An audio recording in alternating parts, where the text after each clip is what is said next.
At ayan na nga mga kakunyang, magpa-fried chicken po tayo ngayon. Ito po yung chicken natin. Ayan. Ito po yung hapunan nila. Wow.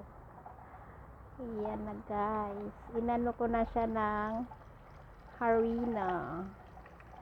Ayan. Uy. Diba mga kakunyang? Ganyan rin ba kayo magluto ng fried chicken? At ayan, crispy po yan mga kakunyang.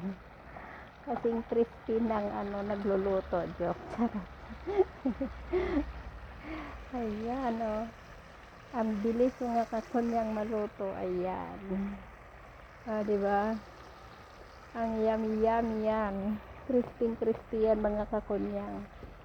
Hindi ko na siya tinatakpan kasi para bonggang-bongga. Diba? Ang bilis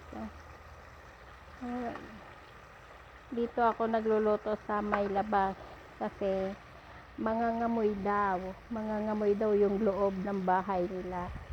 Ayan lang mga kakunyang. Bye bye.